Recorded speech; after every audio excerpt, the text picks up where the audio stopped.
Waalaikumsalam. Alhamdulillahirabbil alamin wassalatu wassalamu ala asrofil anbiya wal mursalin wa ala alihi washabihi ajmain asyhadu an la ilaha illallah wahdahu la syarikalah wa asyhadu anna muhammadan abduhu wa rasuluhu amma ba'd. Alhamdulillah pada malam hari ini Allah menakdirkan kita untuk bisa istiqomah di dalam mentadabburi Al-Qur'an dan Sunnah. Mudah-mudahan Allah menjaga kita keimanan dan keislaman kita, dan mudah-mudahan Allah selalu membimbing kita, dan mudah-mudahan kita selalu diridhoi oleh Allah ketika kita bermuamalah, dan mudah-mudahan apa yang akan kita kaji ini dikasih terbuka hati kita untuk bisa menerimanya, dan mudah-mudahan seumpamanya ada hal yang tidak sesuai dengan hati kita, Allah segera membuka dan menghilangkan keraguan-raguan kita di dalam tolab ilmi yang rujukannya ke Al-Quran dan Sunnah. Mudah-mudahan Allah memberikan rahmat, taufik, dan hidayahnya kepada kita sampai kita nanti diwafatkan oleh Allah Subhanahu wa Ta'ala. Amin ya Rabbal. Dok, nggak bisa muncul lah ininya ya, Dok. Oh iya.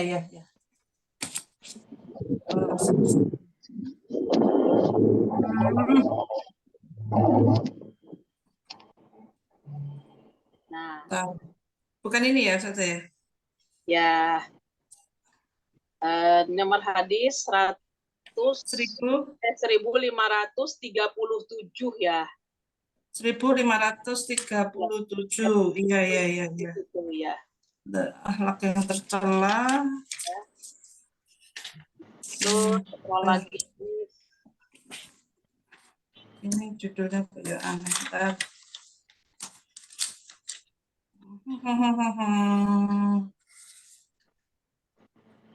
Ini kali ya. Terus, nah 31. Terus ini ya. Ya. Nah, dari mukul wajah ya sudah ini. Bagus mengharapkan kedaliman dengan gibah itu ya. Jangan akan mendengki. Dua sifat yang membuat seorang mukmin. Dan satu jangan pada orang memulai.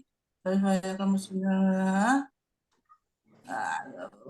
sebelum cara melaknat mengerti marahnya tidak akan masuk ke suamiku dalam bicara bagianlah orang disebutkan aibnya ini 1537 sampai 1537 itu pada saat perempuan suatu kaum surah penipu dan bagil.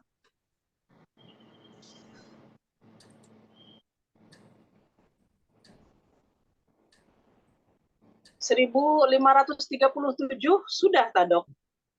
Enggak, ini kan agak beda ya, entah ya. Sama. Sama kok. Coba bukan. Di 1500. Bentar.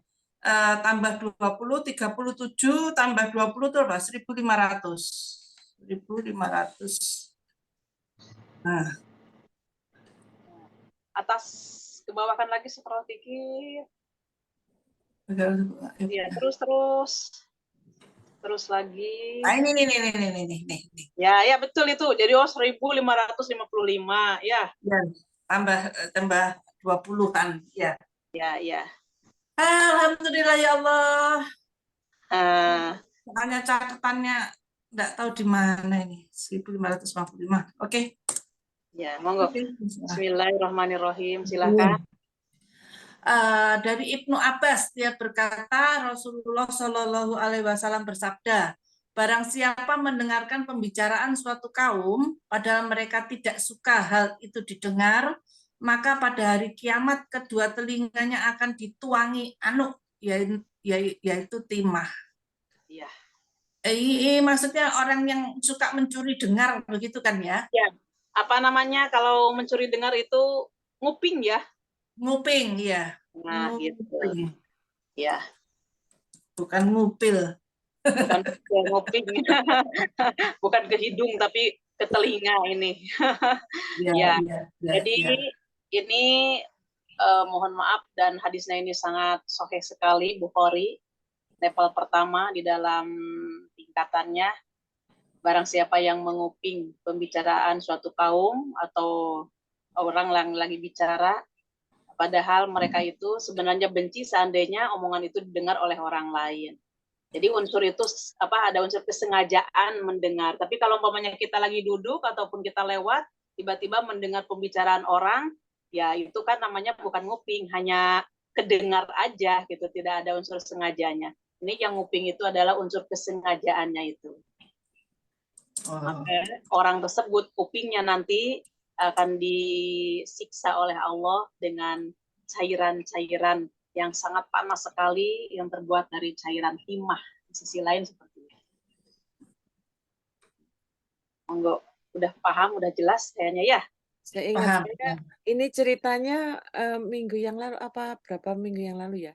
Itu kalau mencuri dengarnya itu berhubungan dengan strategi perang diperbolehkan ya? Ya, negara.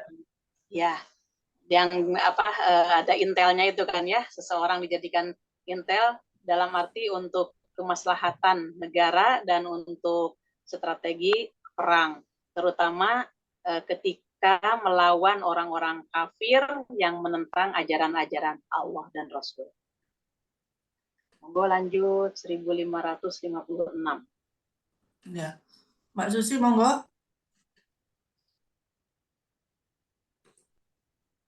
1556 ya. Dari Anas radhiyallahu anhu, dia berkata, Rasulullah Shallallahu alaihi wasallam bersabda, berbahagialah orang yang disibukkan dengan aibnya sehingga ia tidak memperhatikan aib orang lain.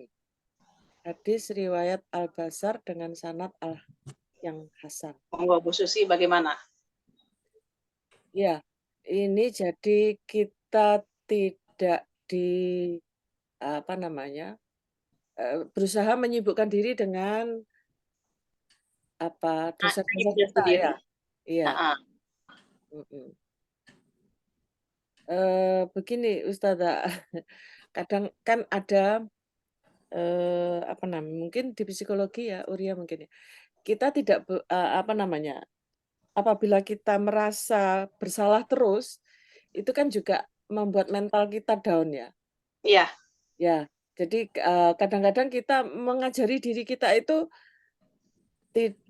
tidak mencari kesalahan kita sendiri. Artinya di situ diajarkan untuk memaafkan diri kita sendiri. Jadi membangkitkan rasa istilahnya. Artinya di situ pasti kita punya dosa-dosa, tapi ketika kita teringat dengan dosa-dosa kita itu kayak seperti down atau minder atau aku kok gini ya, aku ini kok jelek gitu.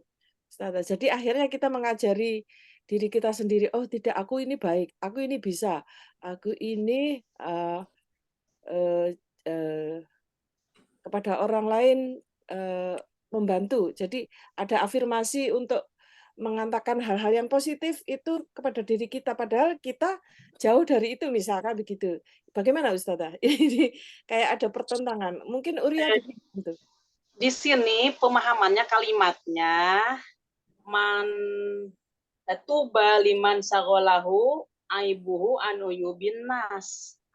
Rasulullah SAW bersabda, bahagialah orang yang disibukkan dengan aibnya sehingga ia tidak memperhatikan aib orang lain.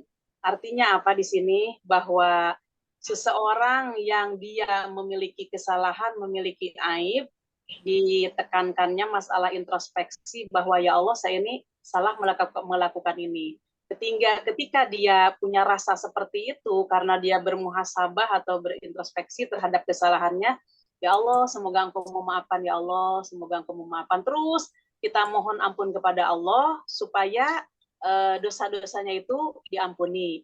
Yang kedua, aib yang ada di diri kita ini, kita berusaha untuk menutupinya supaya orang lain tidak mengetahui aib kita. Setelah itu kita memperbaiki diri. Akhirnya ketika dia sibuk dengan masalah aibnya sendiri, sehingga dia tidak sempat lagi untuk memperhatikan aib dan kesalahan orang lain. Itu maknanya. Jadi penekanannya bukan dalam arti kita merasa apa namanya, Memojokkan diri ya Ustazah, bukan diri memojokkan sendiri, diri. akhirnya jadi down ya, perasaan kita ini loh kok gini-gini, akhirnya minder, akhirnya Iya, putus asa. Enggak, bukan itu. Yang ditekankan itu yang ditekankan di sini adalah bahwa kita enggak boleh mencari-cari dan mencuri-curi permasalahan orang. Maka ketika kita mengetahui dan mencuri permasalahan orang, nanti boleh jadi mulut kita tidak sadar ngomongin atau menjadikan gibah dari permasalahan orang tersebut. Itu yang ditekankan di sini. Arahnya ke sana. Ya, Ustazah, ya. Ya, jadi kita apa namanya, jangan sampai mungkin kita sibuk dengan aib orang lain, padahal kita belum tentu sebaik orang yang kita bicarakan gitu. Iya, betul itu. Jadi penekanannya lebih ke situ gitu. Oke. Udah jelas, monggo lanjut. Kalau ada pertanyaan, siapa? Dok, bertanya dulu. Dokter, Bunda, monggo. Oke, lanjut ya. Lanjut. 1557, Wiwin, monggo.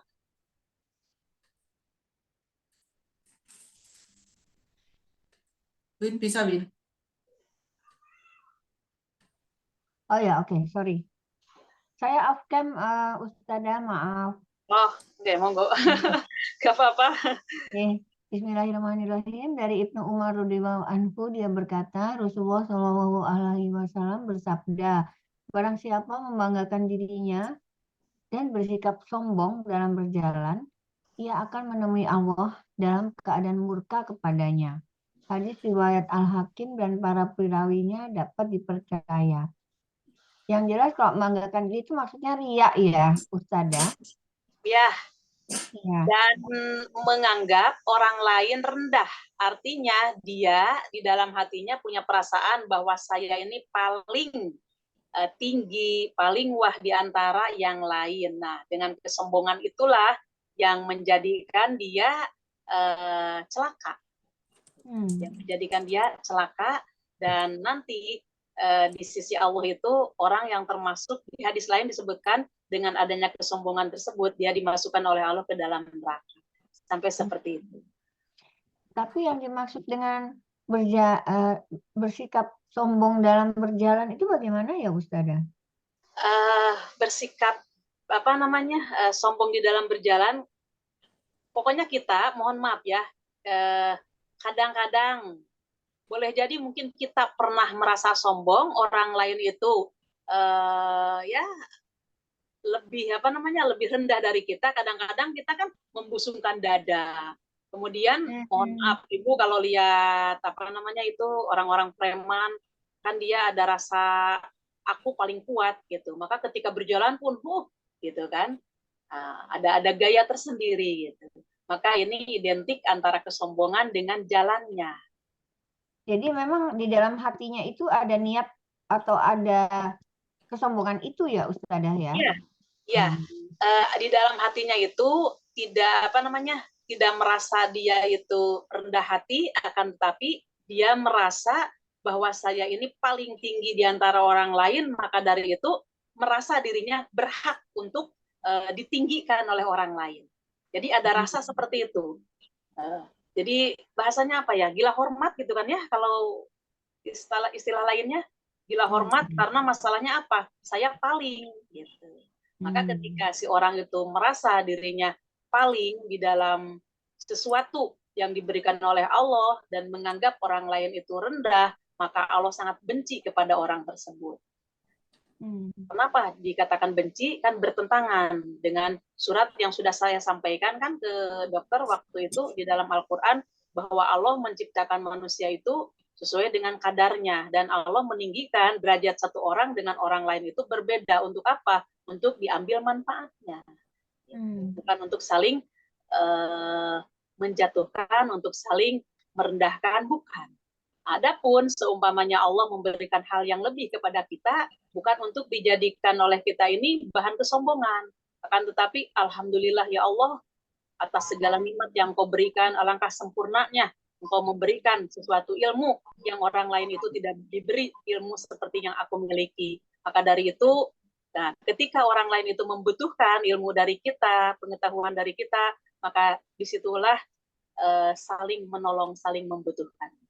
Dan itulah yang insya Allah Allah cinta kepada orang tersebut. Karena hilang kesombongannya dan tidak menganggap orang lain itu rendah. Monggo dokter bagaimana? Iya, Ustazah. Tanya Ustazah, Ya monggo. kalau Pragawati ya, maaf ya, itu apakah termasuk kategori bersikap sombong dalam berjalan?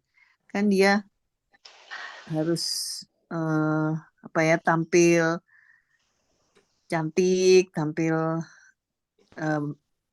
dikagumin banyak orang gitu. Berkaitan dengan profesi sebagai Pragawati, mohon maaf. Dalam perasaan yang saya nilai gitu, memang dia tampilnya hanya untuk memamerkan secara luar, bukan untuk memamerkan profesi dia. Maksudnya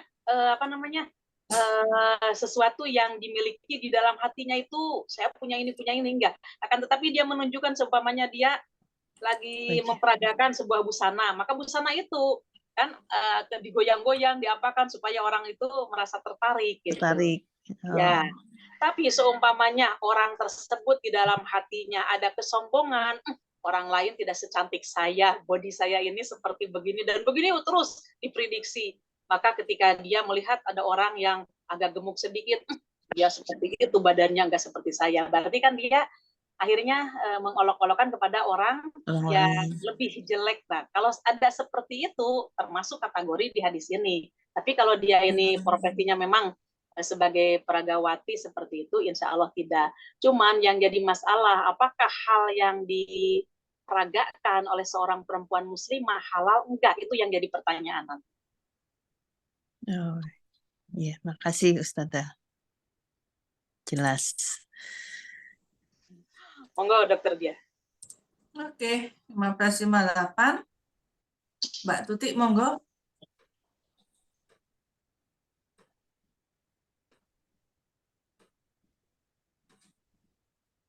Mbak Tuti. Belum unmute mungkin. Masih unmute, Mbak Tut.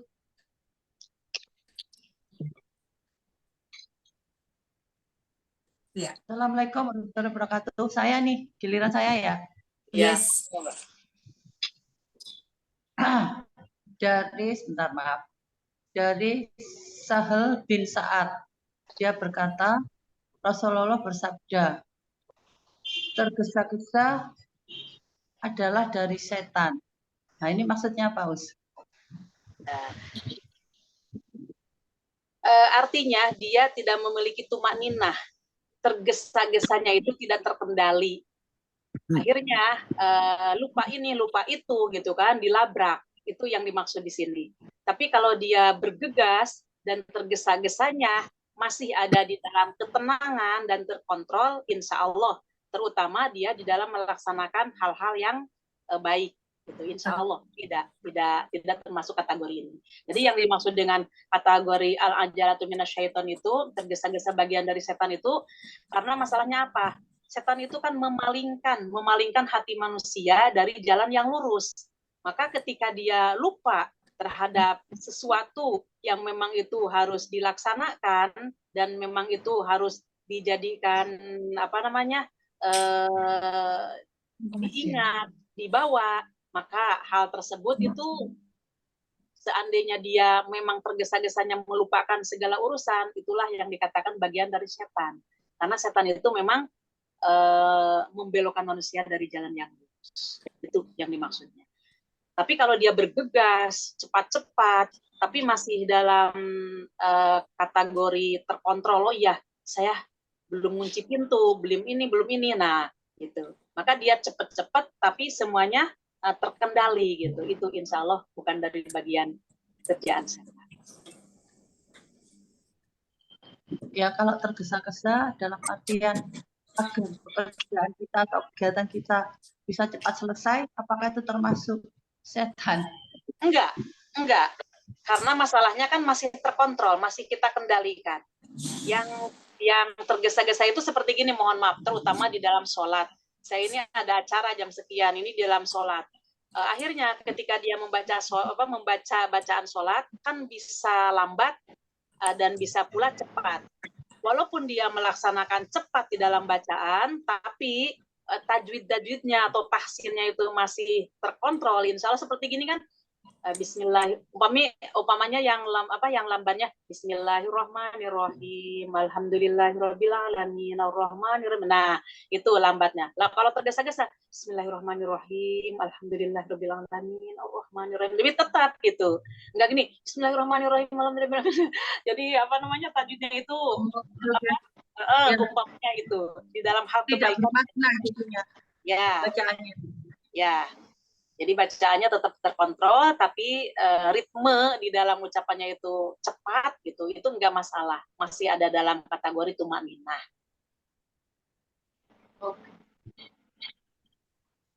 Ustazah tanya, termasuk tergesa-gesa dalam berdoa, maksudnya dikabulkannya doa itu juga termasuk bagian ini. Misalnya kok doanya kok belum dikabulkan seperti itu, masuk bagian dari setan ini juga. Iya, bukan itu, akan tetapi itu ada bab tersendiri di dalam kitab Riyadhus Shalihin, bab tentang doa. Di situ dikatakan Allah akan mengabulkan doa kepada semua hamba yang berdoa kepadaku selama dia tidak tergesa-gesa. Artinya tergesa-gesa di situ maksudnya begini. Ya Allah, saya ini sudah sebulan ini berdoa terus. Setiap habis sholat saya berdoa, setiap duduk saya berdoa, kok tapi belum kelihatan ya dikabulkannya. Ya nggak boleh begitu. Jadi nggak boleh melemparkan pertanyaan yang seolah-olah dia nyesel dari doanya tidak dikabulkan.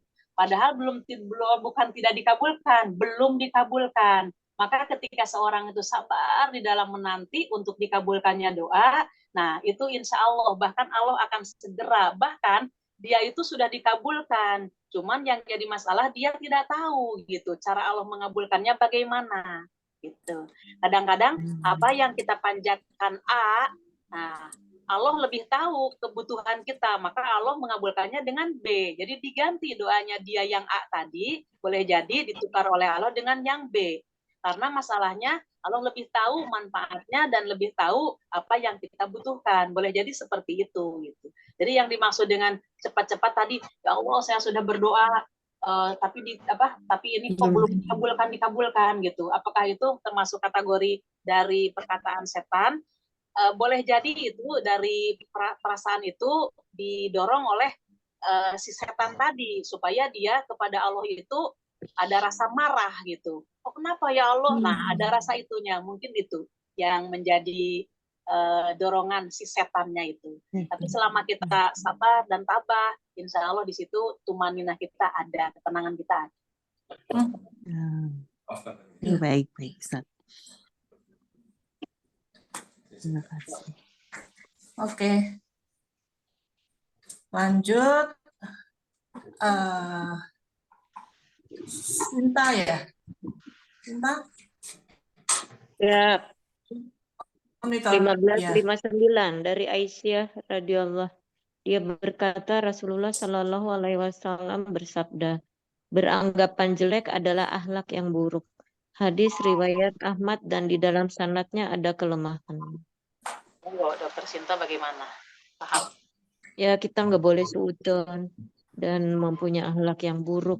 Tapi ini kok ada lemah riwayatnya.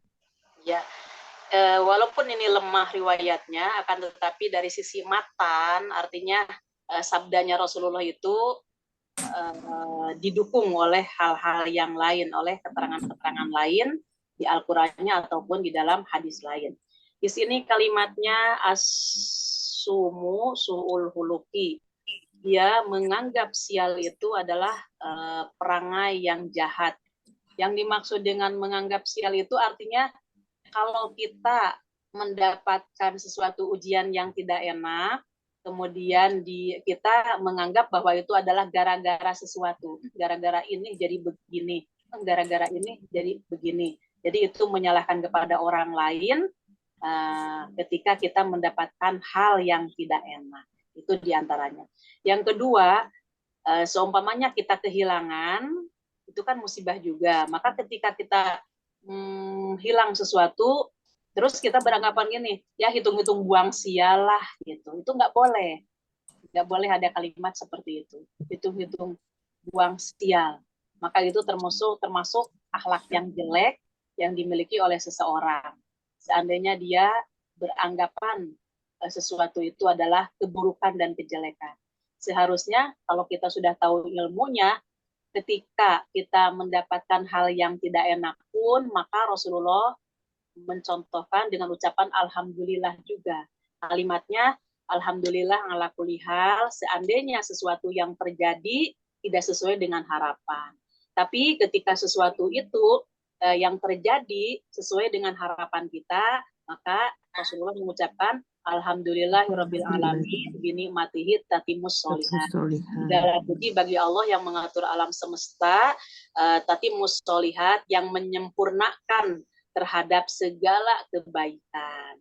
Kalau tadi ala kulli hal, Allah, segala puji bagi Allah, bahwa Allah itu atas segala sesuatu maha kuasa. Jadi semuanya itu kehendak Allah dan kita ridho terhadap pengaturan Allah. Nah itu yang dikatakan akhlak yang baik. Tapi seandainya dia kita menyalahkan dan menganggap sesuatu itu sial atau buang sial, itu merupakan perangai yang tidak disukai oleh Allah. Itu Dok, bagaimana? Kalau yang qadarullah wa ma syafa'alah, kata-kata yang kita ucapkan kalau ada takdir yang kurang baik gimana Ustadz? Kan ada juga yang bilang qadarullah wa ma syafa'alah. Wa masya'a. Ya, Iya, wa masya'a. Qadarullah artinya Allah telah menakdirkan kejadian yang menimpa ini. Wa masya'a itu apa yang Allah kehendaki. Itu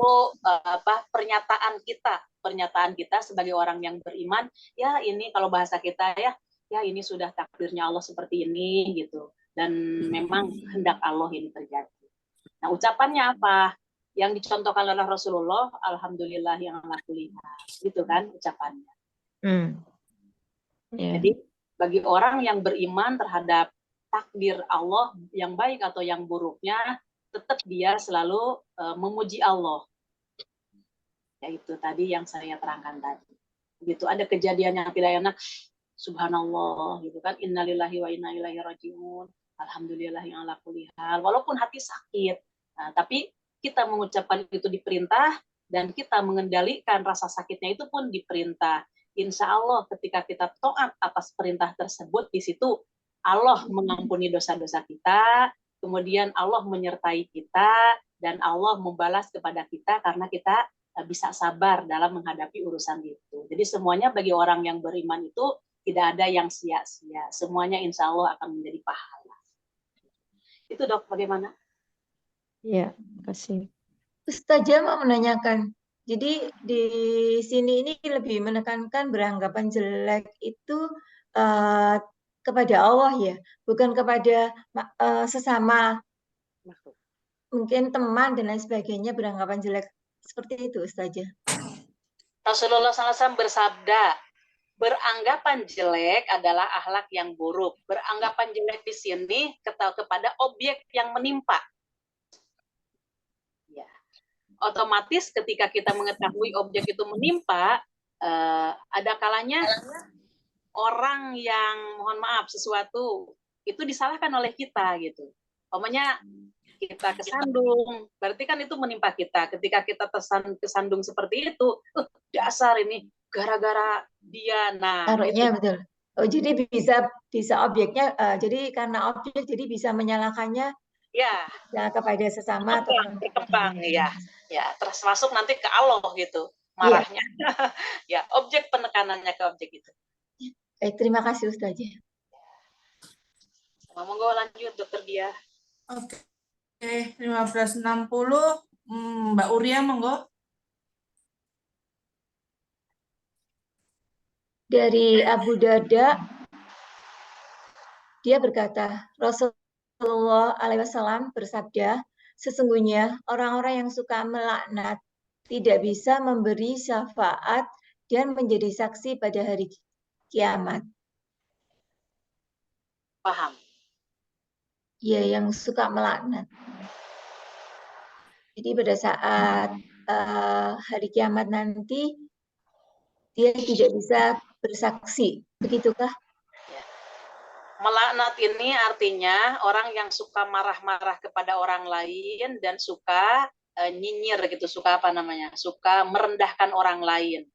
Kemudian dia itu membenci kepada orang lain, dari kebencian itu maka akan timbul marah-marahnya dia, akan timbul merendahkan kepada orang lain. Maka orang yang punya perangai atau punya akhlak seperti itu nanti di hadapan Allah dia tidak diizinkan oleh Allah untuk memberikan syafaat kepada saudara. Dikala orang-orang nanti kan di akhirat itu di hadis lain dikatakan ketika seseorang itu sudah masuk surga, kemudian si warga tadi penghuni surga itu berkata, kok saya tidak melihat si A si B gitu, berkata kepada Allah, ya Allah kemana ya teman saya yang ini, oh dia ada di dalam neraka gitu. Oh ya Allah gitu kan, saya itu ingin dia itu. Jadi permintaan ahli surga itu pada waktu itu ketika apa yang dia minta maka insya Allah Allah mengabulkannya. Di dalam Al-Quran jelas sekali apa yang kamu inginkan di dalam surga itu maka Allah mengabulkan. Maka si saudara tadi yang ada di surga, loh saya ingin gitu kan, saya kumpul dengan orang ini, maka di situ Allah memberikan izin kepada orang tersebut untuk memberikan syafaatnya kepada orang yang berada di neraka. Itu ada hadis seperti itu. Maka orang yang suka membenci orang lain ini, orang yang suka melaknat, suka marah-marah, maka dia tidak diizinkan untuk orang untuk membela saudaranya. Kemudian dia tidak dijadikan saksi di hadapan Allah bahwa Al-Quran ini turun. Di Subulus Salam dikatakan bahwa Al-Quran ini turun, keterangan-keterangan dari Rasulullah itu disampaikan, maka dia itu seolah-olah menolak aja gitu. Karena masalahnya apa? Dia termasuk orang yang zolim. Seharusnya dia di dunia ini pemaaf, kemudian seharusnya dia di dunia ini tidak marah-marah dan bisa menahan amarah. Nah, seharusnya begitu. Tapi ternyata begitu dia di dunia malah menyombongkan diri, malah menganggap orang lain itu rendah. Nah, boleh jadi dia pun dibersihkan dulu oleh Allah di dalam neraka. Itu maknanya. Bun, bagaimana? Ya, setuju. Belum paham Ustazah. Orang yang suka marah-marah, suka nyinyir, benci, gini itu apa? Maksudnya ini artinya ada kemungkinan tetap dia bisa di surga ya? Kan dibersihkan dulu, atau dia boleh jadi dimaafkan oleh Allah, tapi seandainya dia masuk surga pun kan tidak diizinkan oleh Allah. Di dalam Subulus Salam, di dalam keterangan tentang hadis Bulughul Maram ini, maknanya para ulama begitu memahaminya gitu. Jadi dia nanti tidak diizinkan untuk memberikan syafaat kepada orang lain dikala orang-orang itu memberikan syafaat kepada saudaranya gitu. Tapi dia itu tertahan gitu untuk tidak bisa menggait orang lain dari kecelakaan. Oke. Selama kita di dunia ini bencinya tidak terucapkan, hanya benci di dalam hati gitu kan. Memang kadang-kadang kita secara manusiawi bahkan kepada orang yang tidak kenal pun nggak tahu, tiba-tiba suka ada gitu setan mengganggu kita. Kok saya tidak kenal dengan orang ini, tapi begitu melihat orang ini, kok saya ini kurang serak gitu. Jadi ada kebencian. Selama itu tidak diutarakan dan tidak dinampakkan dengan mulut kita, dengan tindakan kita, maka insya Allah masih menutupi aib kita itu. Kadang-kadang kan kalau umpamanya kita paham ilmunya, begitu orang yang kita benci itu lewat kepada kita nanya duluan, padahal di dalam hati kita ini benci gitu. Nah, jadi tidak menampakkan kebencian kita kepada dia, tapi itu hanya kita tutupi di dalam hati. Nah, insya Allah tidak berdampak seperti ini. Gimana? Terus kalau ruginya apa? Nggak bisa menjadi saksi pada hari kiamat itu. Kalau kerugian tidak bisa memberi syafaat, oke lah, kita kepingin ngajak misalnya orang tua kita, tapi kita nggak bisa. Tapi kalau ruginya apa untuk menjadi saksi itu? Nggak bisa jadi saksi. Iya, bahwa Nabi Muhammad itu diutus dengan membawa wahyu itu, kan kalau orang-orang yang beriman itu dijadikan oleh Allah sebagai saksi ya, bahwa kami ini adanya kabar gembira dan kabar tidak gembira ini menjadi saksi bahwa itu adalah sudah ada keterangannya dari Rasulullah. Maka orang itu dia tidak bisa mengutarakan itu gitu. Jadi di hadapan Allah, apakah sudah sampai kepadamu keterangan tentang ini? Akhirnya dia itu tidak bisa menjawab, tidak diizinkan gitu oleh Allah. Ya barangkali orang ini pun karena dia ini dosanya seperti itu, boleh jadi bisa masuk ke neraka juga. Nah, berarti kita itu boleh tidak berteman orang yang suka melaknat ini, karena ini merugikan kita kan. Kalau dia suka melaknat, dia tidak bisa bersaksi untuk kita kan. Biasanya ada ucapan, saya bersaksi bahwa si A itu orang baik kan gitu. Tapi karena dia suka melaknat, ini tidak diakui kesaksiannya begitu ya. Iya, tidak diakui kesaksiannya. Di dunia pun demikian. Ya, walaupun di dalam keterangan, walaupun dia benar dan melihat seperti itu, tapi harus ditolak kesaksiannya katanya. Gitu. Oleh seorang qadhi, oleh seorang hakim itu, mohon maaf, tanda kutip tentu di negara yang menegakkan aturan Allah dan Rasulnya. Maka walaupun dia tahu itu kejadiannya dan dia melihat, maka ditolak persaksiannya karena dia dari mulutnya itu suka mencacat orang lain, suka membenci orang lain, dinampakkan oleh mulutnya dan tindakannya. Boleh jadi seperti itu. Jadi boleh kita menjauhi orang itu yang memang harus dijauhi. Ya, merugi ya. Merugi, ya. Betul. Dan ini adanya di surat Al-Mu'minun, kalimatnya gini, auzubillahi minasyaitonirrajim. Beruntunglah qad aflahal mu'minun allazina hum fi sholatihim khashi'un wallazina hum 'anil lagwi muridun. Nah itu. Beruntunglah orang-orang yang beriman yang apabila dia melaksanakan sholatnya khusyuk. Yang kedua, dari hal-hal yang tidak ada gunanya, maka muridun, dia menghindar. Dan dengan adanya kita menghindar dari orang yang kategori di hadis ini, insya Allah termasuk orang yang beriman dan dia termasuk orang yang beruntung. Mudah-mudahan. Jadi itu yang dikatakan furqan itu. Jadi kita bisa memilih mana yang baik menurut Allah dan Rasulnya dan mana yang tidak baik. Yaitu. Melaknat ini apa tahu Ustazah misalnya? Membenci. Melaknat itu membenci, memarah-marahin. Melaknat itu Mencaci. Iya, termasuk yang mencaci maki, menggunjing, itu termasuk. Melaknat itu termasuk menggunjing permasalahan orang lain. Itu kalau di dalam surat Al-Humajah kan jelas sekali. Wailul likulli humazatil lumazah. Wailun, ya. Kecelakaanlah bagi orang-orang yang suka menggunjing gitu kan. Nah, ini termasuk. Jadi melanat itu adalah menggunjing. Kalau ada orang kesalahannya sedikit terus dibesar-besarkan gitu kan. Bukan memaafkan tapi malah ya termasuk jadi rangkaiannya dengan nguping tadi. Ketika dia nguping gitu kan. Nah, maka itu dibesar-besarkan, dijadikan bahan pembicaraan. Oh iya kok, saya pernah mendengar si Anu kemarin menceritakan gini. Jadi aibnya itu disebar-sebarkan. Itu termasuk laknat itu. Kalau teman bisa kita atau Mbak itu gibah? Iya. Mohon maaf nggak jelas suaranya. Iya. Jadi kalau gibah itu apakah termasuk menggunjing ya? Iya, termasuk menggunjing. Gibah itu termasuk menggunjing, apa yang dilakukan oleh dia, kita bicarakan, kita besar-besarkan, kita ceritakan. Jadi kita melihat dia melakukan sesuatu itu, kemudian kita bicarakan kepada orang lain, itulah gibah. Tapi seumpamanya dia itu tidak melakukan, bahkan kita menceritakan yang tidak dilakukan oleh dia, maka itu termasuk fitnah. Bohong, kerjaan yang bohong. Yang lebih besar lagi dosanya.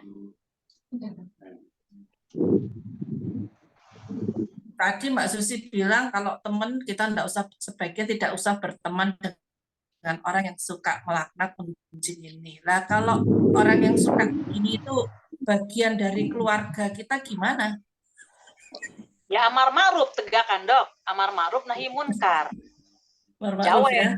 Gitu. Ini saya sudah ngaji, ini keterangannya gini-gini nggak boleh gitu. Kalau kita sudah menyampaikan, insya Allah kita tidak akan dituntut di hadapan Allah. Tapi kalau kita membiarkan gitu, berarti nanti kita dituntut. Kok kamu tahu tentang masalah ini, tapi dibiarkan aja saudara. Itu tidak boleh seperti itu.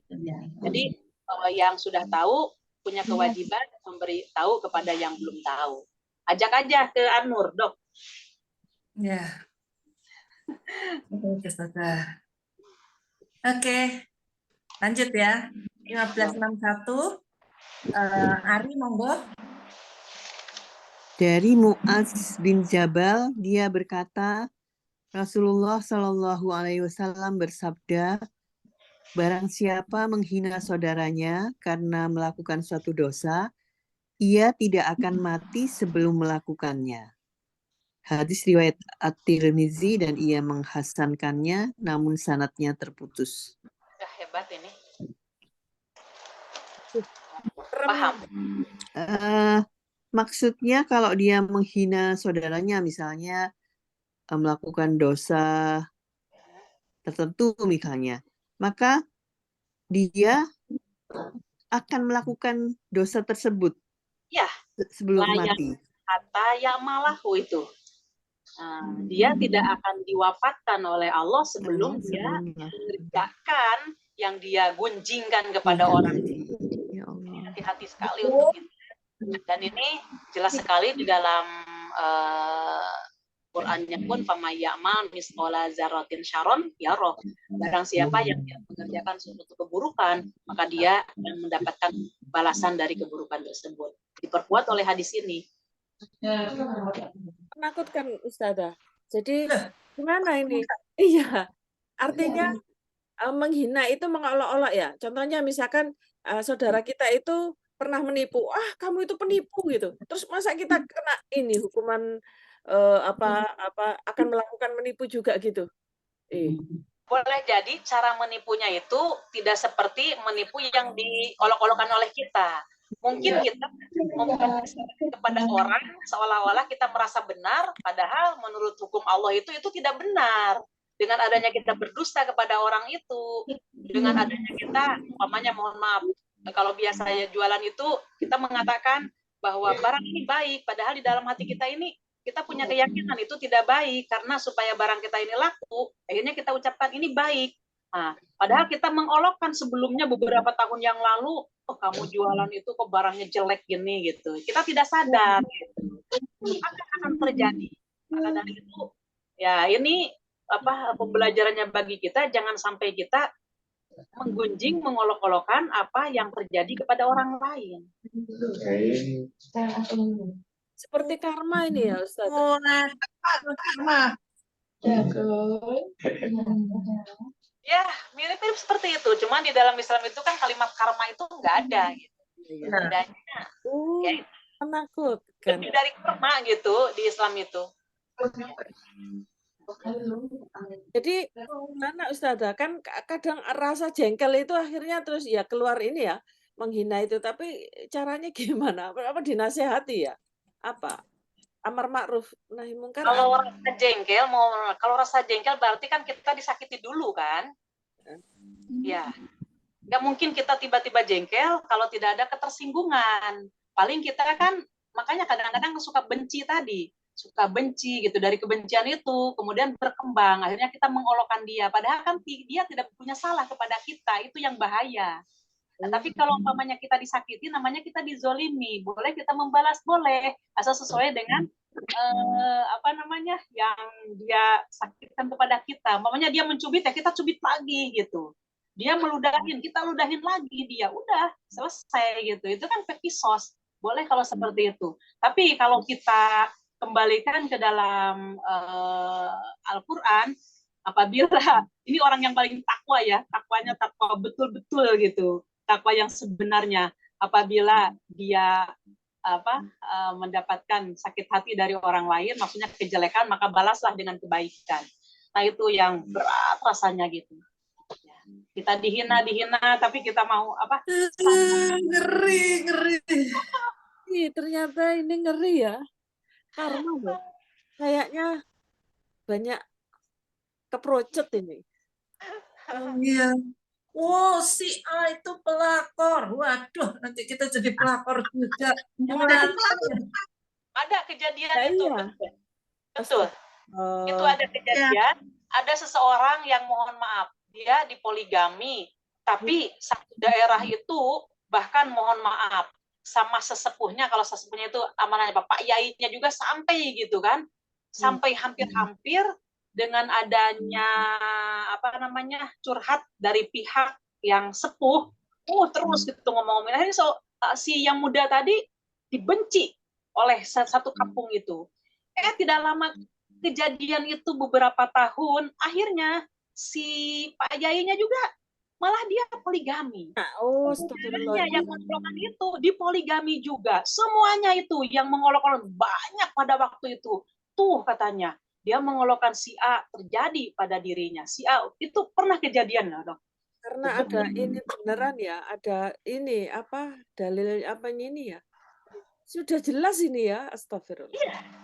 Ya, sudah jelas sekali. Maka dari itu alhamdulillah kita sudah mendapatkan ilmu seperti ini, berarti kehati-hatian kita insya Allah mudah-mudahan makin kuat. Kalau misalnya, mohon maaf, kalau misalnya sudah terlanjur, kita tahu bahwa itu nggak benar, sebaiknya seperti apa ya agar kita tidak dilaknat ya? Memohonkan memohonkan ampun kepada orang yang kita gunjing. Di dalam hadis disebutkan kalau toh kita sudah terlanjur dan kita takut atas balasan itu, maka kita mohonkan kepada Allah, ya Allah, mudah-mudahan orang yang pernah saya sakiti itu diampuni dosa-dosanya, dan mohon kezoliman yang saya lakukan kepada dia dijadikan kifarat untuk dosa-dosanya dia di hadapan Allah. Insya Allah dengan adanya kemurahan hati kita, kerendahan hati kita, Allah akan menjadikan barokah untuk kita. Karena kerendahan hati kita untuk introspeksi. Insya Allah seperti itu. Serem itu. Serem. Monggo, bagaimana? Ya, sudah. Oke, lanjut ya. Ya, monggo. 1562 anak. Zakariana monitor.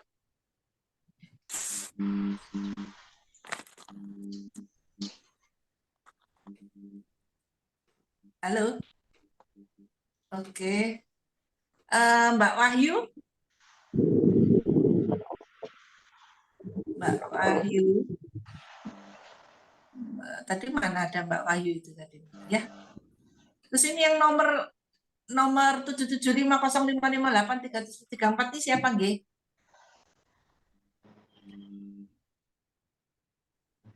Mungkin saya baru masuk saya.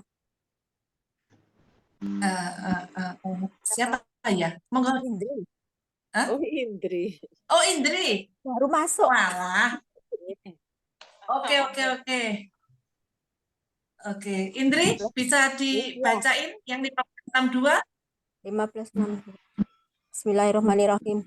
Dari Bas bin Hakim, dari bapaknya, dari kakeknya, dia berkata, Rasulullah Shallallahu Alaihi Wasallam bersabda, celakalah orang yang berbicara, padahal ia berbohong untuk sekedar membuat orang-orang tertawa. Celakalah dia. Kemudian celakalah dia. Hadis riwayat 3 orang imam dan sanadnya kuat. Monggo, Dok, bagaimana?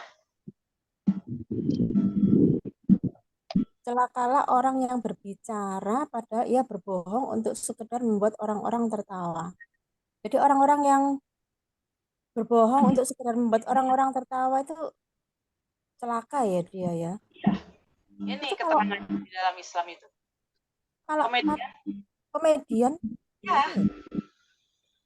Ini jelas sekali.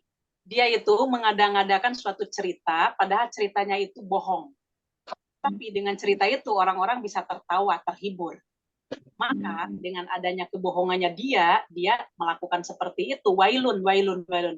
Di sini sampai Rasulullah mengatakannya wailun lahu, summa wailun lahu. Sampai diulang-ulang. Kenapa? Karena ketika dia berdusta,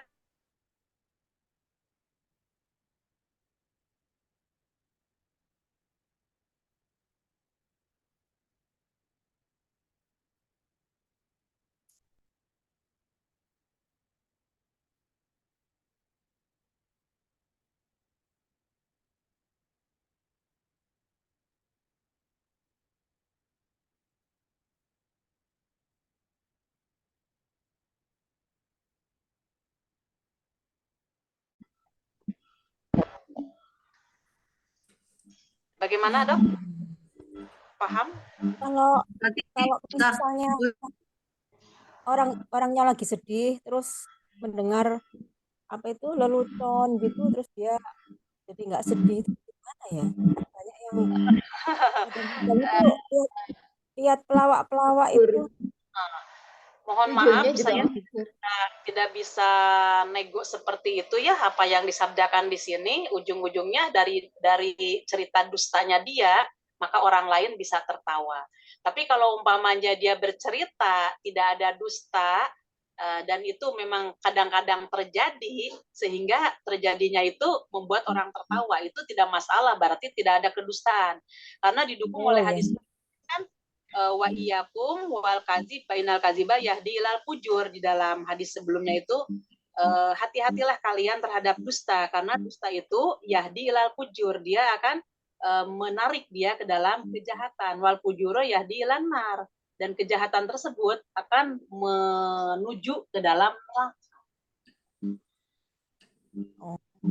Jadi kalau misalnya itu bukan kejadian yang sebenarnya gitu nggak apa-apa ya, masih ya, nggak apa-apa. Kejadian sebenarnya kemudian diceritakan, orang lain tertawa, itu memang kejadian nyata dan dia tidak mengada-ngadakan dusta. Tapi yang ceritanya itu dari dusta, akhirnya orang itu tertawa dari kedustaan itu, ya inilah hasilnya. Gitu. Oh, mungkin seperti apa yang sering di TV itu apa ngeprank gitu ya, ngeprank. Istilahnya ngeprank ya, dia pura-pura apa ternyata bohongan terus ketawa orangnya. Ngeprank itu hentakan pertamanya kan kaget, ya, bukan ketawa, hentakan kaget gitu kan, kaget dan marah gitu. Nah, berarti itu termasuk, mohon maaf, menzolimi orang juga, karena dengan kezoliman tersebut dia ada kaget. Bagaimana kalau menurut medis, kalau dia itu sensitif masalah jantungnya? Ada dampak, mungkin dampak negatifnya di situ. Nah, itu secara luasnya ke situ. Kan ada budaya 1 April itu ya. 1 April itu April Mop istilahnya ya. Itu kan kayak gitu ya, ngeprank berbohong terus nanti ternyata bohongan, ketawa semua gitu. Itu berarti enggak boleh juga ya, Ustaz? Enggak boleh. Betul. Islam itu April Mop ya. Enggak boleh. Ya. Jadi betul-betul harus diperhatikan gitu kan. Ya kalau umpamanya dia yang tangguh ke jantungnya, ya insya Allah mungkin tidak masalah. Tapi yang sensitif kan kaget, yang dari ngeprank itu kan kaget dulu, yang jelas, bukan tertawa dulu. Baru setelah selesai itu tertawa pun kadang-kadang terpaksa. Masalahnya ya sudah kejadian seperti itu didahului oleh rasa kaget, rasa marah, kemudian disuruh tertawa. Boleh jadi tertawanya pun kan tidak ikhlas, terpaksa. Monggo, bagaimana? Ya, artinya maaf bos, segala sesuatu yang berakibat menyakiti orang, perasaan orang pun itu Ya betul itu. Ya, nggak boleh. Maka Islam itu santun sekali, dan Islam itu betul-betul memperhatikan situasi, kondisi, segala-galanya. Islam itu sangat memperhatikan. Maka seandainya ada orang yang dia mengaku sebagai orang Islam, kemudian ada bunuh diri, ada kecelakaan, itu saya kira siapa di balik itu gitu. Tidak seperti itu Islam yang paham dia tentang ilmu agama. Insya Allah akan lebih waspada. Monggo lanjut. Nggak boleh juga kita bilang, walah ngono ae kok, kita kan guyon gitu aja kok baper sih. Itu nggak boleh juga ya. Nggak boleh, Nggak boleh. dong. Merendahkan orang kan ya itu termasuk ada kesombongan di dalam hatinya, gitu aja kok tersinggung gitu. Ya kan perasaan beda. Perasaan kita dengan mereka kan beda. Karena kita tidak tahu, nggak boleh. Kita tidak tahu hati orang gitu. Maka betul ini membina akhlak.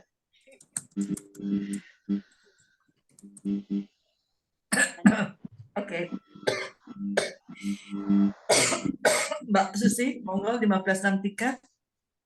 Ya, aku masuk. Ini ada di bawah yang ditanyakan tadi. Dari Anas radhiyallahu anhu, dari Nabi Shallallahu alaihi wasallam, beliau bersabda, kafarat atau penghapus dosa terhadap orang yang kamu umpat adalah dengan kamu memohonkan ampun untuknya. Hadis riwayat Ibnu Abi Usama dengan ini seperti tadi ya Ustaz, kalau kita terlanjur atau apa, kita memohonkan ampun untuknya ya. Ya, apalagi kan suka kejadian yang dulu-dulu pernah terjadi gitu kan. Jangan-jangan dia masih ada ketersinggungan oleh kita. Kita sekarang usia kita sudah, mohon maaf, mungkin tidak 30 lagi, mungkin usia kita di atas 30, dan kedepannya itu apakah akan lebih panjang dari yang telah kita lalui atau akan lebih pendek. Maka dari itu mudah-mudahan dengan adanya ilmu yang kita dapatkan ini, kita lebih introspeksi, lebih muhasabah, kemudian lebih tawadu di dalam bertindak, di dalam berbicara, insya Allah. Mudah-mudahan Allah memberikan taufik supaya kita bisa melaksanakan apa yang tadi wabatkan. Insya Allah. Seperti itu. Monggo, Dok. Iya.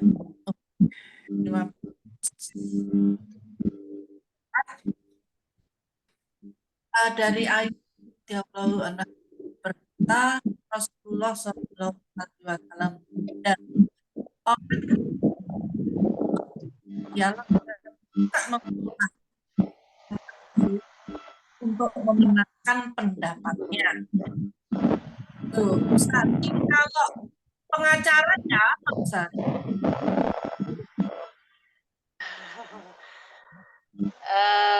Mempertahankan yang benar, itulah yang benar. Tapi yang salah, ya itulah yang salah. Maka Rasulullah pun demikian. Ketika Rasulullah ada dua orang yang kepada Rasulullah, dia mengatakan alasan-alasan. Yang satu orangnya itu kurang bisa berbicara, sehingga orang yang tidak bisa berbicara itu dia, padahal dia yang benar. Tapi ini orang yang pandai bersilat lidah itu dianggap waktu itu adalah dalam hal yang benar. Maka apa kata Rasulullah? Apa yang kalian kemukakan, saya tidak tahu hati kalian. Apapun yang kalian ucapkan akan kembali kepada ucapan kalian sendiri. Seandainya dusta, berarti kalian akan menanggung dustanya itu di hadapan Allah. Tapi orang yang benar tetap dia akan mendapatkan pahala dari kebenarannya itu. Sampai seperti itu Rasulullah di dalam menyampaikan hukumnya itu seperti itu. Ya memang kan mohon maaf, ada dua masalah ini kan, si A yang benar, si B yang tidak benar. Si B yang tidak benar benar itu kan mengajukan ke kejaksaan sehingga nanti diadilinya dengan adanya pengacara. Pengacara itu kan ingin mempertahankan walaupun dia salah pun endingnya ingin benar gitu, ingin dimenangkan supaya lolos dari hukum gitu. Maka begitulah yang saya sampaikan tadi, keterangan dari Rasulullah. Bagaimana, Dok? Berat juga jadi Berarti pekerjaan pengacara itu dibenci gitu ya. Ya. Ya relatif, gantung, bahkan disenangi kalau dia itu kan. Ya. Bagi kliennya itu kan disenangi. Dia membenarkan sesuatu yang salah kan. Saya padahal Fungsinya tapi moto mereka itu pengacara itu adalah membuka kebenaran. Membuka kebenaran. Siapapun itu sebenarnya masalahnya apa yang benar itu. Maksudnya kejadian yang sebenarnya itu seperti apa kan otomatis yang salah itu mempertahankan diri. Tapi ilmunya pengacara itu bukan membabi buta sebenarnya, bukan untuk memenangkan si yang salah. Ya, untuk mencari kebenaran, iya. Kebenaran, iya. Nah, tapi dengan adanya harusnya dong.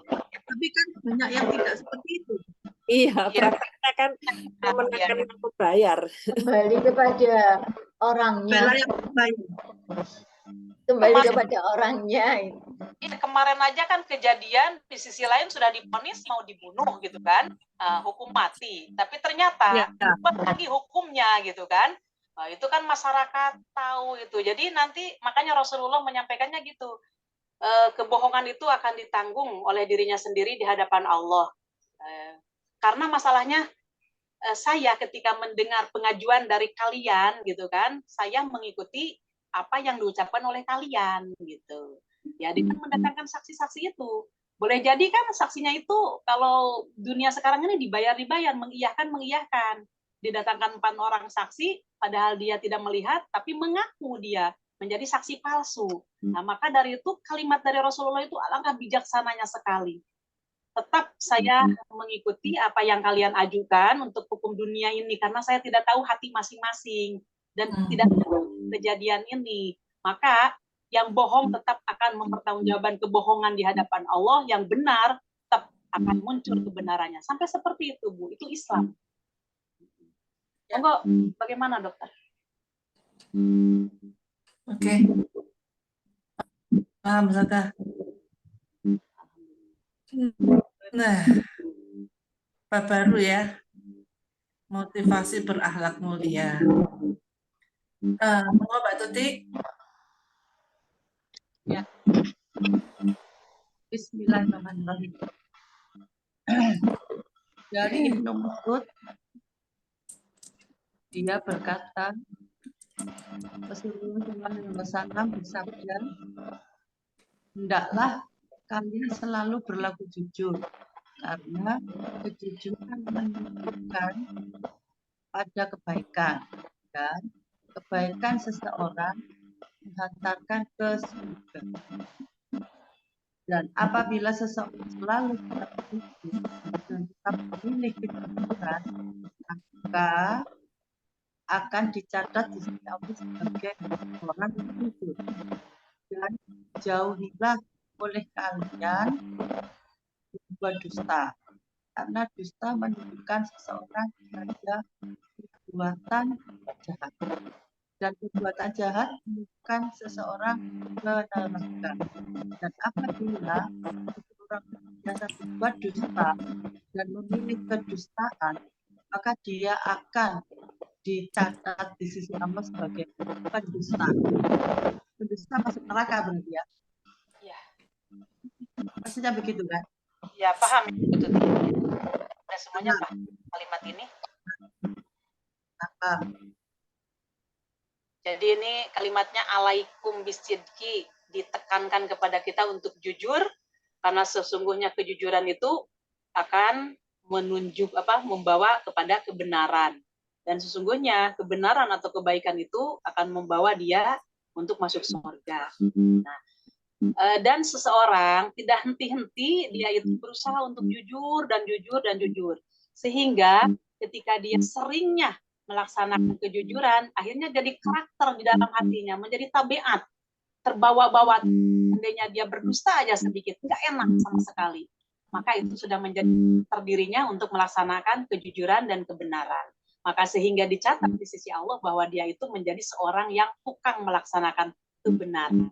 Begitu juga kebalikannya, karena dia itu berusaha untuk dusta sedikit, akhirnya dusta itu terus dilaksanakan berulang-ulang, sehingga itu pun menjadi karakter di dalam hatinya, bahwa seandainya dia melakukan dosa, rasanya nggak enak gitu.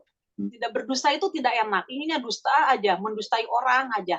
Maka orang tersebut sehingga tercatat di sisi Allah, orang yang suka melaksanakan perbuatan dusta atau perkataan dusta.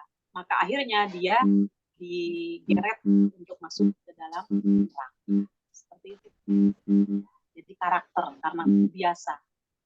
Terus pertanyaannya begini, apabila seseorang sudah terbiasa tidak jujur, sudah menjadi budaya, tetapi dalam berjalannya waktu, ya mungkin budaya dari Allah misalnya, sehingga dia berhenti untuk tidak berdusta, berusaha untuk jujur. Itu bagaimana? Yang kemarin dia berdusta. Itu ada usaha. Jadi masalah jujur dan tidak jujur itu adalah usaha manusia. Jadi dia tadi kan sudah sering-sering, tapi dia dengan adanya boleh jadi ada hidayah dari Allah, dengan adanya tahu ilmu seperti ini. Duh, saya kalau berdusta ini takut oleh Allah dimasukkan. Saya berusaha untuk tidak dusta, untuk tidak menipu orang dengan hal-hal yang baik itu dari tangan kita. Dustanya itu dari perbuatan atau dari mulut kita. Padahal yang kita lakukan ini adalah dusta, tapi kita mengucapkannya tidak dusta. Justru itu perbuatan dusta. Tapi ketika dia itu sudah tahu keterangan ini, bertobat, ya Allah, ternyata saya ini nipu orang, saya berdusta, maka insya Allah dia bertobat dan memperbaiki diri, itulah pilihan dia untuk mendapatkan kejujuran. Insya Allah. Bahkan itulah yang bagus, gitu kan. Di dalam keterangan bahwa semua manusia itu melaksanakan dusta, itu kan melaksanakan salah. Tapi sebaik-baiknya manusia di sisi Allah adalah dia bertobat dari kesalahannya. Insya Allah. Selama lancar, belum satu mau intinya, apapun yang dijatuhkan kepada Allah masalah bertobat, insya Allah Allah akan menerima.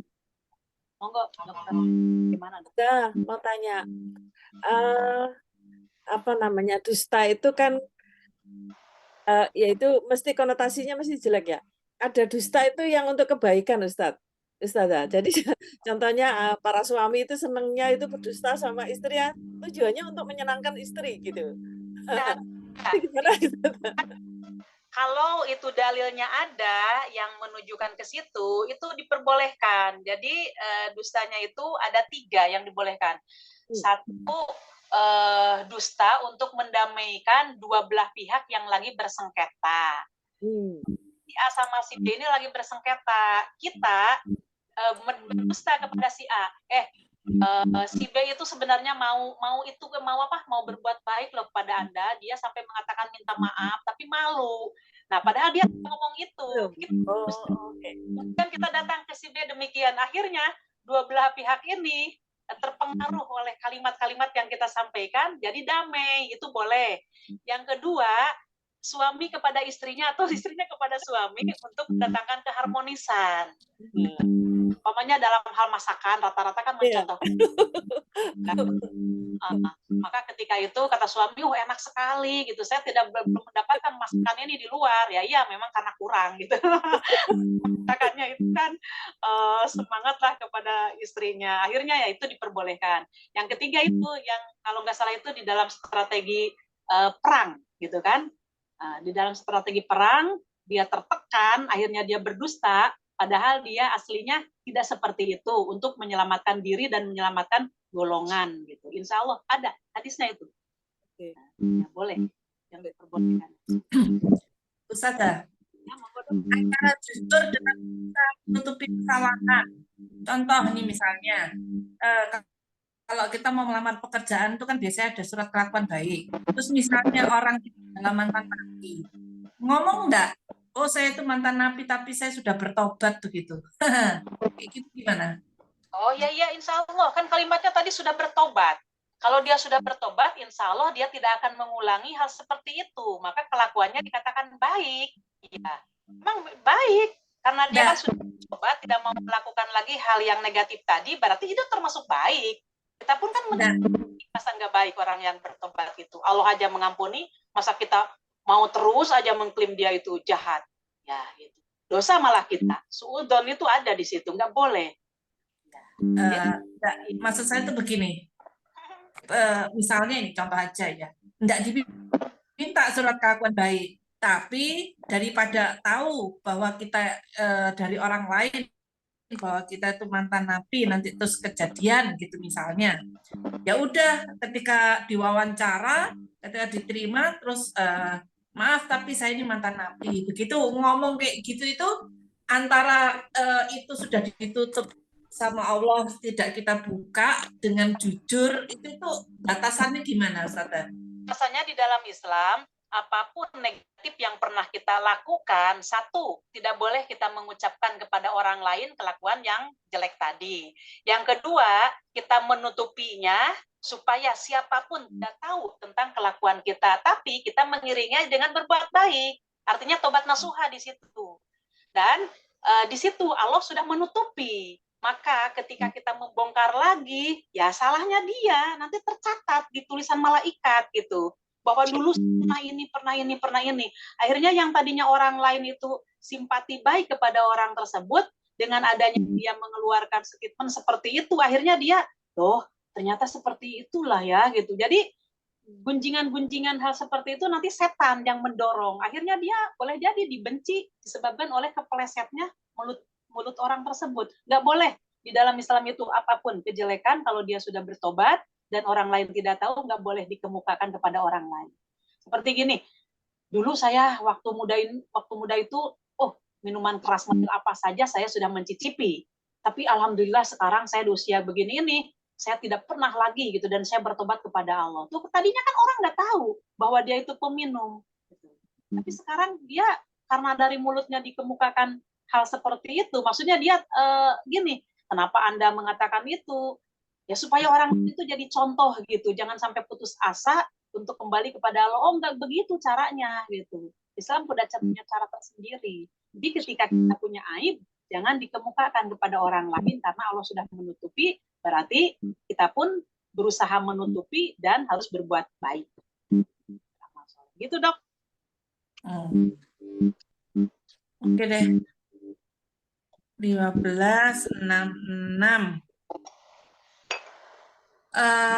Monggo siapa ini ya? Sinta.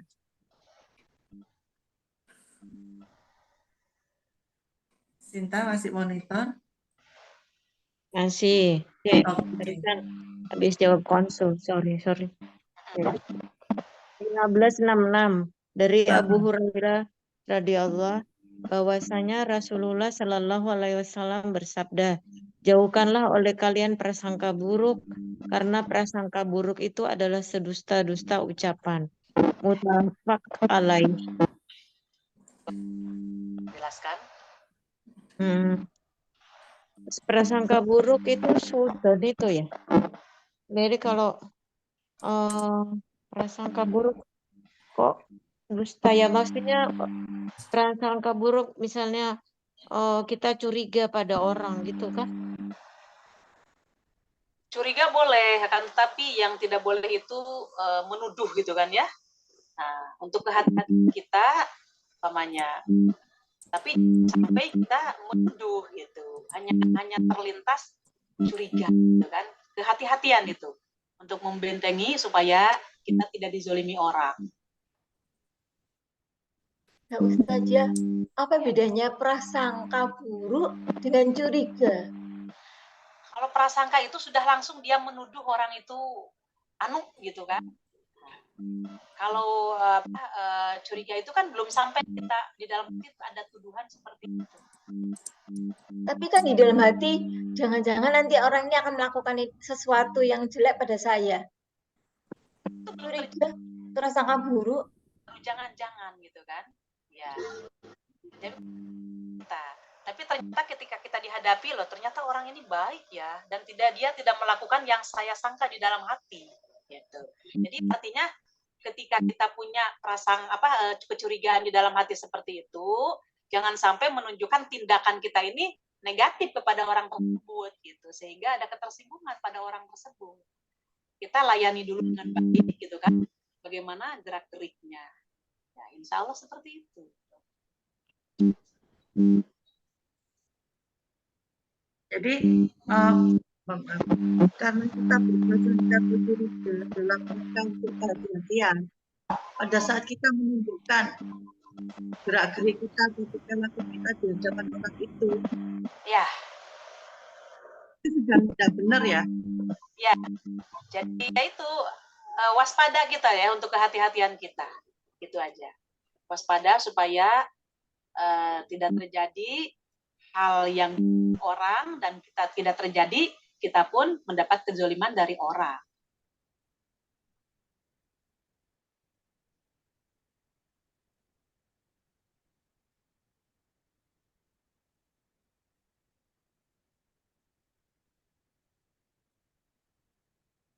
Monggo, bagaimana? Iya. Lanjut ya Ustaz. Lanjut. 15.6. Yu Catur. Wahyu Catur. Monitor. Apa ini ya? Halo, Assalamualaikum. Catur. Halo, Waalaikumsalam. Ya. Bisa di 15 itu dibaca. Loh, saya nggak tahu kitabnya malah baru gabung hari ini. Di monitor. Aja di monitor di layar. Oh, Layar terbaca Bu Wahyu? Enggak. Kayak HP mungkin ya? iya kayak HP ya. Oh, oke. Gimana? Bercanda? Dibesarkan. Oh ini. Kecil mungkin ya? Ini ya, 15 berapa nih? 1567. Ya, 1567. Dari Abu Sa'id Al-Khudri.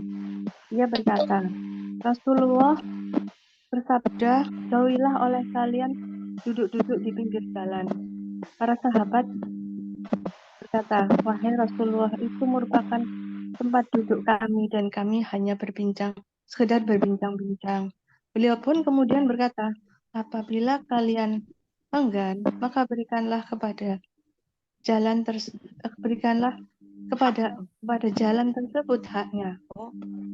Para sahabat bertanya, apa haknya? Beliau menjawab, yaitu menundukkan pandangan, menghindarkan gangguan, menjawab salam, menyuruh mengerjakan yang ma'ruf dan mencegah kemungkaran. Bawahnya juga dibaca? Enggak, sudah. Ya. Paham dok, paham Bunda?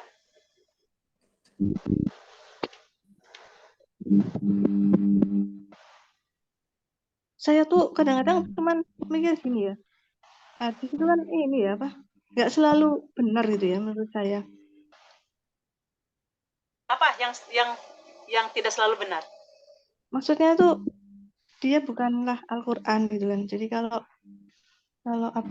dalam beberapa hal tuh saya merasa terlalu rumit gitu dan nggak selalu seperti itu kan harusnya gitu ya.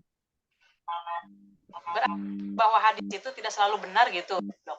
Ya betul, kan kita nggak tahu itu perawinya siapa gitu. Terus terakhirnya tuh yang nyetak siapa juga nggak. Saya jelaskan sedikit mengenai keraguan-raguan bahwa di dalam surat Al-Baqarah kan jelas sekali Dalikal kitabu la raiba fihi hudalil muttaqin. Dalikal kitabu itu Al-Quran, la raiba tidak ada keraguan fihi di dalamnya. ketika baca Al-Quran bukan dalam arti hanya mushaf Al-Quran saja. Isi Al-Quran itu satu, kesananya itu atiullaha wa atiur rasul. Saya agak panjang menjelaskannya, Dokter Dia, boleh? Ya, monggo Ustazah. Apa? Untuk menghilangkan keraguan itu, tadi kan sudah jelas bahwa Al-Quran itu tidak ada keraguan di dalamnya.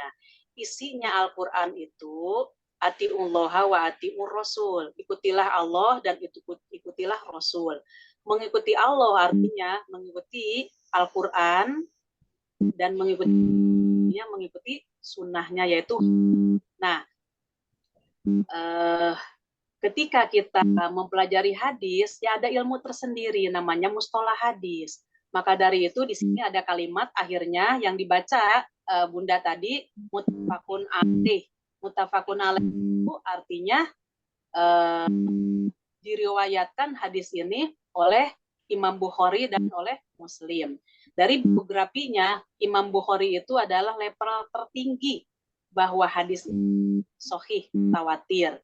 Dan yang kedua ini oleh Muslim. Jadi ini merupakan hujah yang paling kuat. Bagaimana supaya saya ini tidak terkecoh mana itu hadis yang palsu dan mana hadis yang tidak palsu. Kita sebagai orang yang hidup yang diwajibkan oleh Allah untuk mencari ilmu, yaitu penekanannya di ilmu agama supaya kita tidak sesat dan kita supaya di dalam memilih dan memilah mana yang benar dan tidak benar itu akan tahu. Maka Allah sudah mempersiapkan kepada kita akal yang sehat, materi yang banyak, waktu yang cukup 24 jam, kemudian apakah dari waktu yang telah Allah tentukan itu adakah diprioritaskan untuk Al-Quran dan Sunnah. Maka ketika nanti kita mempelajari ayat demi ayat dari Al-Quran dari awal sampai akhir, nanti ada perintah untuk kita mempelajari Sunnah. Maka ketika kita mempelajari Sunnah, insya Allah di situ ada yang tidak doibnya, kita akan tahu dengan adanya ilmu tersendiri. Nah, maka dari itu saya akan jelaskan tentang hadis yang dibacakan tadi, bahwa seumpamanya kita keyakinan berarti bukan dalam arti kita tidak boleh mencari ilmu. Justru mungkin pikiran kita yang belum sampai terhadap ilmu tersebut, nggak bisa, saya nggak percaya kalau masalah hadis gitu. Nggak boleh seperti itu sebagai orang yang Islam. Supaya keyakinan itu muncul, ya kita mencari bagaimana supaya kita ini tambah yakin. Nah, maka ketika kita tahu seluk-beluk ilmu tentang hadis, insya Allah di situ penasaran. Ketika kita memprioritaskan waktu untuk menggali kebenaran dari hadis, Allah pun akan membimbing. Maka barang siapa yang mencari ilmu agama, maka Allah akan memberikan kemudahan untuk menuju ke surga. Tapi seandainya dia mengabaikan dari ilmu agama, maka nanti dia akan bertemu dengan Allah dalam keadaan buta. Nanti seperti itu ada di dalam Al-Quran. Maka ini disebutkan bahwa seseorang cangkruan, pertamanya penekanannya kepada orang-orang yang cangkruan di pinggir jalan. Maka Rasulullah itu menyampaikan, hati-hati kalian, ibu mal dulu, hati-hati kalian ketika kalian duduk di pinggir-pinggir jalan. Maka mereka berkata, wahai Rasulullah, saya tidak ada lagi tempat untuk cangkruan kalau bahasa sekarang. Saya kumpul-kumpul di sini, di pinggir jalan. Kalau memang tidak kamu hindari untuk tinggal atau duduk-duduk di pinggir jalan, maka berikanlah haknya. Gitu. Apa haknya, wahai Rasulullah? Kata para sahabat. Rasulullah menjelaskannya itu godul basor, yaitu dia menundukkan pandangan. Artinya, jangan semua dalam artian, bukan ini melihatnya ke bawah, terus bukan dalam arti itu. Ini makna kiasan. Artinya ketika kita melihat sesuatu, jangan dijadikan bahan gunjingan. Jadi kalau ada orang yang di dalam hati kita ini loh kok karena seperti itu ya, untuk tubuhnya seperti itu ya, terus kemudian dijadikan bahan perbincangan dengan kawan-kawan yang sama-sama duduk dengan kita, maka itu tidak diperbolehkan. Jadi ketika lewat-lewat aja, biarkan aja gitu. Yang kedua, harus menahan seandainya di situ ada batu di tengah-tengah jalan ataupun ada hal yang akan mencelakakan orang lewat, maka kita singkirkan. Terus yang ketiga, menjawab orang yang mengucapkan salam. Kan di dalam Islam itu ucapkanlah salam kepada yang kamu kenal dan kepada yang tidak kamu kenal. Maka orang-orang yang ada di pinggir jalan itu ada orang yang lewat padahal tidak kenal, tapi orang itu mengucapkan assalamualaikum, maka kita pun harus menjawabnya waalaikumsalam. Kemudian terhadap bil ma'ruf, kebaikan-kebaikan. Seandainya kita melihat di jalan itu ada yang kurang senonoh dengan ajaran Allah, maka kita, kamu nggak boleh bertengkar seperti itu, kamu jangan seperti itu. Jadi kita menyampaikan kebaikan. Yang selanjutnya, seandainya di situ ada hal yang salah dilakukan oleh orang, maka teman yang ngobrol di situ pun, teman tangkruan itu dikasih tahu, nggak boleh gibah loh ya, ini kan kita ini tidak ada lagi tempat untuk duduk-duduk, hanya ini, dan Rasulullah pesan seperti ini. Itu udah bagaimana yang saya tahu. Ya, atau mungkin ini ya, di sini yang kita bahas kan terjemah Bulughul Maram ya. Di situ ini sampai nomor 1567,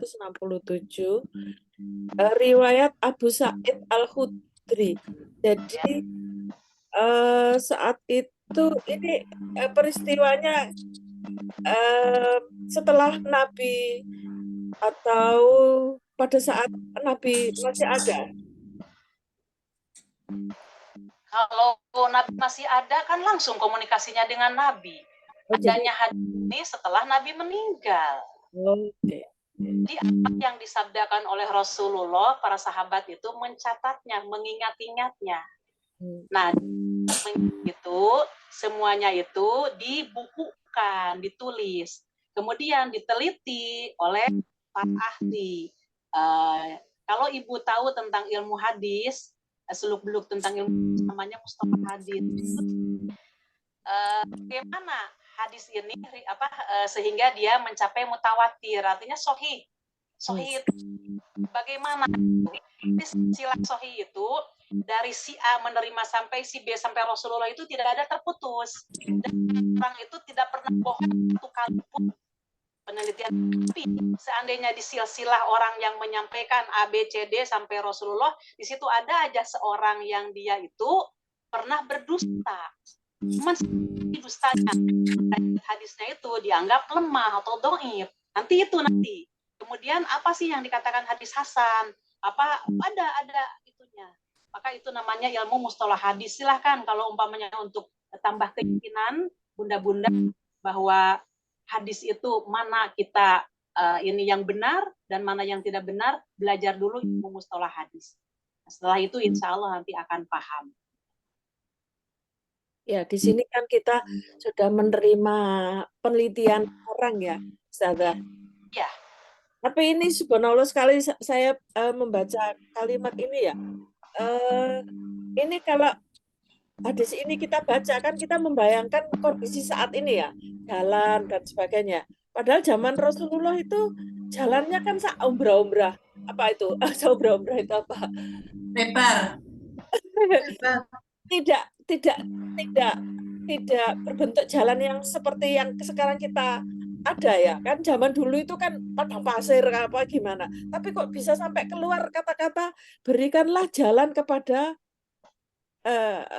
orang haknya gitu lah ya, kok sampai keluar kata-kata ini loh, luar biasa. Saya sampai ini gimana jalan kalau zaman dulu lewat sembarang wis sakmono bahasa Jawa sebegitu luasnya kan nggak ada orang lewat ya gitu ya, kan. Maksud saya tidak akan mengganggu orang yang lewat gitu loh, orang bergerombol dan tidak akan mengganggu orang yang lewat.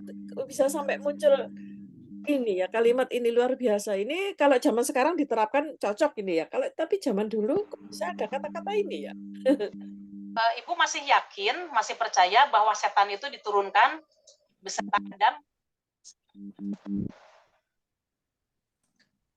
Ingat nggak di surat Al-A'raf sudah saya jelaskan bahwa kata Allah, ihbitu, hendaklah kalian itu turun dari sorga kan Adam pertamanya di sorga disuruh turun ke bumi karena melanggar suatu pelanggaran memakan buah ceritanya. Setan pun kan disuruh sujud kepada Adam ketika diciptakan, setan nggak mau dari kesombongan kan itu diturunkan.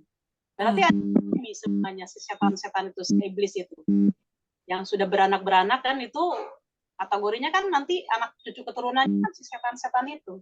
Nah, itu setan di zaman dahulu Nabi Adam sudah ada, begitu di zaman Rasulullah pun si setan itu kan ada, itu menggoda manusia. Maka jangan kaget. Maka Rasulullah ini membina akhlak sejak di zaman Rasulullah, walaupun jalannya seperti yang nggak Ibu bayangkan kalau umpamanya ini kondisinya cocok untuk sekarang. Nah, dari itu di zaman dulu pun dihati-hatikan kepada orang yang sahabat Rasulullah, bahkan itu kan ketemu dengan Rasulullah, yang keimanan para sahabat dengan kita insya Allah kualitas dan kuantitasnya pun jauh gitu dengan kita sekarang. Maka dari dahulu ini disampaikan kepada sahabat, kita pun sekarang ini mendapatkannya seperti ini. Itu intinya menggunjing. Luar biasa. Ini kan jadinya kan kita bisa universal ini ya. Zaman dulu, zaman sekarang berlaku juga gitu maksud saya. Ya Allah. Ya makanya manusia itu dia itu insya Allah akan bisa mendapatkan cahaya hatinya kalau dia itu ingin pasrah terhadap aturan Allah. Artinya dia diatur oleh Allah gitu di dalam segala urusan. Maka insya Allah kalau disimpulkan bahwa manusia itu semuanya itu sesat sebenarnya, kecuali apa yang Allah telah berikan hidayah. Hidayahnya lewat apa ya ini? Lewat aturan yang diberikan oleh Allah, lewat Islam. Maka manusia itu nanti akan tahu apa dasar hidup. Pertama, dasar hidupnya manusia itu apa? Kemudian cara hidupnya manusia itu bagaimana? Kemana tujuan hidupnya itu? Kalau dia tahu jawabannya itu, insya Allah akan selamat dunia akhirat. Nah, kita akan bisa tahu dalam hal itu kecuali dari kita kan kita. Maka Al-Quran itu diturunkan supaya manusia itu selamat sampai tujuan. Jadi kita ini dasarnya apa? Tauhid. Kita hidup maka dituntun oleh Al-Quran dan Sunnah. Untuk apa? Untuk tujuan kita menuju surga. Nah itu semua akan bisa dia terima dan dia bisa selamat kalau yang menjadi panduannya dari yang menciptakan kita. Karena dialah yang maha tahu tentang kita karena kita diciptakan oleh dia, yaitu Allah. Kalau dia itu menyimpang dari aturan yang menciptakan kita, ya kita mau kemana? Aina tazhab, di dalam Al-Quran begitu. Mau kemana kalian pergi, katanya gitu. Bawa kerap sendiri silahkan. Itu pun toleransi dari Allah, la ikraha fiddin. Tidak ada paksaan di dalam agama, silahkan kamu bertindak. Pasti Allah akan meminta pertanggungjawaban atas kamu. Maka saking sayangnya Allah menurunkan Al-Quran, dan untuk mempraktekkan Al-Quran itu adalah Rasulullah, yaitu Nabi Muhammad. Maka kita akan bisa melaksanakan isi Al-Quran dari mana seandainya kita tidak mengikuti ajaran Rasulullah. Karena Rasulullah itu sudah mendapatkan rekomendasi dari Allah untuk melaksanakan, mempraktekkan Al-Quran. Suatu ada pada beliau. Bagaimana bunda-bunda, dokter-dokter mohon maaf bagaimana? Agak panjang ini. Monggo. Baik. Cukup sementara Ustaz. Ya.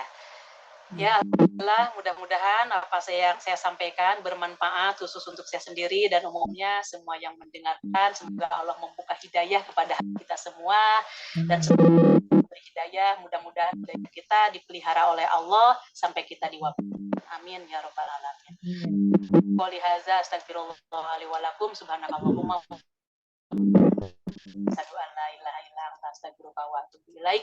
Rabbana atina fid dunya hasanah wa fil akhirati hasanah wa qina adzabannar. Wassalamualaikum warahmatullahi wabarakatuh. Waalaikumsalam warahmatullahi wabarakatuh.